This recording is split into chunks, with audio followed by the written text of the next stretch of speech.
Bonjour à toutes et à tous, je vous propose de découvrir tout de suite les grands titres de cette nouvelle édition sur Monaco Info. Comme chaque début de semaine, nous reviendrons sur l'ensemble des résultats sportifs du week-end. Nous verrons comment se prépare la deuxième édition du Monaco Run qui se courra le 18 mars. Nous nous rendrons également sur le port où s'est disputé ce week-end le tournoi de clôture de véhicules radiocommandés. Et puis, coup de projecteur à la fin de cette édition sur la nouvelle exposition de la galerie L'Entrepôt, une exposition intitulée « La Passion du Christ ». Et pour débuter ce journal, nous allons faire un tour d'horizon des résultats sportifs du week-end, résultats des clubs monégasques, puisque nous allons commencer par les sports collectifs. Du football, tout d'abord, l'ASM FC est allé obtenir le match nul de partout vendredi soir à Sedan pour le compte de la 26e journée du championnat de Ligue 2. Les footballeurs monégasques occupent toujours la 19e place du classement après ce match nul. Ils se rendront mardi à Angers pour y disputer le match qui avait dû être annulé au mois de février lors de la période de grand froid qui sévissait sur toute la France. Du football encore, la coupe Gambardella du football donc pour les jeunes de moins de 19 ans. Vous le savez, l'équipe monégasque est tenante du titre et les jeunes footballeurs de Monaco se déplaceront dimanche à 15 h à Nice lors des huitièmes de finale. Le match se disputera au stade des Francs-Archers. Du basket à présent, National 2. L'AS Monaco reste en tête du classement à l'issue de la 20e journée après sa victoire face au club sportif de Dessines, 103 à 60. Prochaine rencontre pour les basketteurs de Monaco, ce sera le 10 mars à Aubenas. Sport collectif encore, le volleyball. Les Monégasques ont été battus ce week-end à Mandelieu 3-7 à 1. Ils occupent la 5e place de la poule A du classement de National 3. Ils se déplaceront à Salon le 11 mars pour leur prochain match. Handball, enfin, pour refermer cette page consacrée aux résultats sportifs des Sports Co. L'AS Monaco Handball a battu Veden 30 à 27 ce week-end et occupe la 2e place du classement de National 3. Lors de la 17e journée, Monaco ira affronter Carrosse. Et puis un dernier résultat avec du tennis de table cette fois. L'équipe 1 qui évolue en National 3, l'équipe monégasque, a battu ce week-end Besançon et occupe la 3e place du classement. Nous restons dans le registre sportif. Le deuxième Monaco Run se courra le 18 mars prochain. 3 courses seront programmées. Les organisateurs attendent plus de 2500 participants. Et la plus longue épreuve se disputera entre Vintimille et Monaco sur un parcours particulièrement exigeant, comme nous l'explique Didier Boinon, l'organisateur du Monaco Run.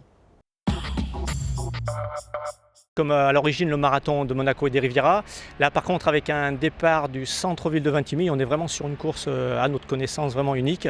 Et les coureurs, c'est ce qu'ils apprécient le plus effectivement dans cette course-ci. Ouais. À la différence du marathon où la distance de 42 km était déjà difficile en elle-même, là nous sommes sur une distance donc un peu plus longue qu'un semi. Et les deux difficultés majeures que sont donc le contournement de la vieille ville de Vintimille et le Cap Martin au 14e kilomètre, alors sont difficiles mais restent encore un peu plus abordables sur cette distance. C'est un peu le charme aussi de la course, hein. C'est-à-dire que le relief aidant de la côte, on a de jolis paysages mais quelques montées à avaler. Didier Boinon était interrogé par Frédéric Elion. Un autre type de compétition dimanche avait lieu, l'ultime tournoi de véhicules radioguidés sur la patinoire du Port Hercule. Chaque dimanche matin, depuis le début d'année, les amateurs de véhicules télécommandés se retrouvaient sur la patinoire et l'initiative a été tellement appréciée qu'elle devrait être suivie par d'autres opérations de ce genre dans les mois et les années qui viennent. C'est tout du moins ce que nous explique Jacques Pastor, le conseiller communal en charge des sports. 3, 2, 1, top. Ça a été le dernier événement de la saison d'hiver sur la patinoire. Mais je voudrais surtout insister sur, bien sûr, la réussite de cette expérience qu'on va certainement renouveler, mais aussi sur la polyvalence de ce lieu. Il faut savoir qu'il y a eu environ, et écoutez bien, plus de 25 000 personnes qui ont profité de cette patinoire. Vous avez vu avec les voitures télécommandées, bien, il y avait des enfants et puis des grands-enfants. Et pareil pour le patinage, ça va des scolaires jusqu'aux adultes qui viennent et qui se font plaisir dans un cadre magique. Ce lieu va se transformer très rapidement et le 28 avril, ce sera l'ouverture du stade nautique. Donc vous voyez que cette année, malgré la forte fréquentation en termes de patineurs, en termes de bien sûr véhicules électriques et aussi du kart sur glace, du kart électrique, qui a eu aussi cette année un grand succès, eh bien ça a été vraiment un bel hiver et donc on va souhaiter maintenant un bel été au stade nautique. Une belle opération pendant 2 jours, les 3 et 4 mars. 8 enfants malades se sont vus offrir la possibilité de naviguer à bord de la frégate Georges Lègue de la Marine nationale française. Ils ont quitté Toulon samedi avant de rejoindre Monaco dimanche à l'initiative de l'association Louis Carlesimo dont les bénévoles ont aidé depuis 1982 plus de 20 000 enfants hospitalisés en leur proposant des sorties divertissantes. Et lors de leur escale à Monaco, les 8 enfants ayant navigué sur le Georges Lègue ont pu visiter le Palais Princier et le musée océanographique. Dans l'actualité, en bref, toujours le dimanche 11 mars, la Principauté va commémorer la catastrophe de Fukushima, 1 an jour pour jour après le séisme et le raz-de-marée qui avait eu de terribles conséquences au Japon. À 10h30 dimanche sera donc célébrée une messe solennelle en la cathédrale, alors qu'un peu plus tard à 16h sera donné un concert d'œuvres japonaises et occidentales dans la cathédrale toujours. Les sommes récoltées lors de ce dernier événement seront reversées à un organisme japonais qui aide notamment les femmes de la région du nord-est du Japon, durement touchées par le séisme et le raz-de-marée du 11 mars 2011. La Passion du Christ, c'est la thématique de la nouvelle exposition de la galerie L'Entrepôt, rue de Millau. Une exposition collective du groupe Sarasvati. Alors pourquoi ces artistes ont-ils choisi cette thématique de la Passion du Christ? Eh bien réponse tout de suite dans ce reportage signé Fabien Bonilla. La religion, le Christ, un thème universel qui intrigue, qui interpelle. Les membres du groupe Sarasvati, créé il y a moins de 6 mois, se sont attelés à présenter chacun leur vision de la Passion du Christ à la galerie L'Entrepôt.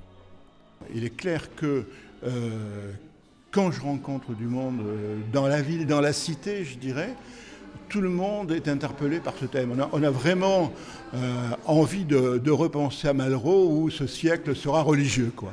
Parce que vraiment les gens sont interpellés et que effectivement on se pose des questions. Comment on va représenter cette passion qui est une culture au fond que nous avons tous en nous. Le groupe Sarasvati, du nom de la déesse indienne des arts, est un groupe ouvert, se faisant et se défaisant au gré des expositions. 11 artistes ont participé à cette aventure, athées, agnostiques, croyants, français, anglais, finlandais, polonais ou encore espagnols, autant d'avis et de nationalités que de styles différents, entre peinture, photo, assemblage ou graphisme, que ce soit le Christ sans visage ou encore une crucifixion sous forme d'hommage à Dali, l'objectif étant avant tout la réflexion du public. Cette exposition d'abord a été voulue par le groupe Sarasvati pour essayer de voir ce que des artistes avec des croyances différentes pouvaient donner comme vision de la Passion du Christ, voir ce qu'il en restait 2012 ans après. Voilà. Et je dois avouer que j'ai été agréablement moi-même surpris parce qu'il n'y a rien de choquant, il y a pas de provocation et pas de choquant, il y a beaucoup de respect, j'espère beaucoup de questions. Voilà. C'est surtout pour faire réfléchir, questionner les gens et provoquer des émotions. Sarasvati est un groupe d'artistes résidant en Principauté pour certains. Leur objectif, organiser environ 3 expositions par an à la Passion du Christ à la galerie L'Entrepôt et la première exposition du groupe Sarasvati. L'exposition La Passion du Christ à la galerie L'Entrepôt, rue de Millau, est à découvrir jusqu'au 16 mars. Au chapitre culturel toujours, notez-le dans vos agendas, l'association Ars Antonina organise mercredi soir un récital de violon au Théâtre des Variétés à 20h avec la jeune Solène Païdassi. Et puis avant de passer aux prévisions météo, un petit coup de chapeau à un jeune talentueux musicien, mais surtout un brillant étudiant monégasque, Benjamin Cierlet, qui étudie depuis 2 ans dans la prestigieuse université de Berkeley à Boston, a reçu les honneurs de son établissement. Ses excellents résultats scolaires lui permettent de faire partie de la Dean List de l'université, autant dire la liste des meilleurs élèves.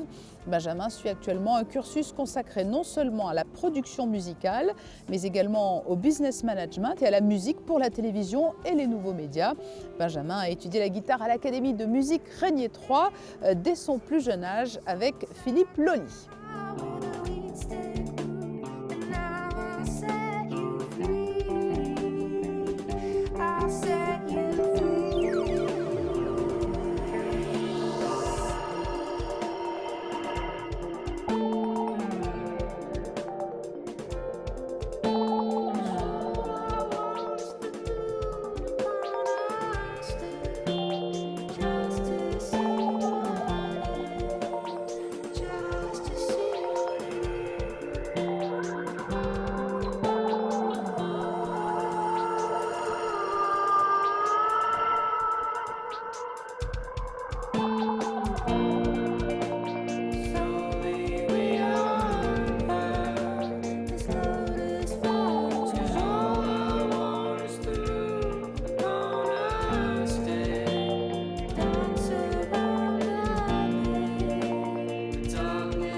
Le détail des prévisions météo pour les jours qui viennent. Ce mardi, poursuite de la dégradation du temps.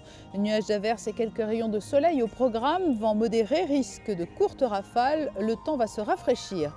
Mercredi, amélioration du temps, pas de pluie, le soleil et quelques nuages se partageront le ciel. Vent faible et des températures en hausse. Jeudi, ciel changeant, passagèrement très nuageux. Vent plus frais, mais nouvelle baisse provisoire des températures.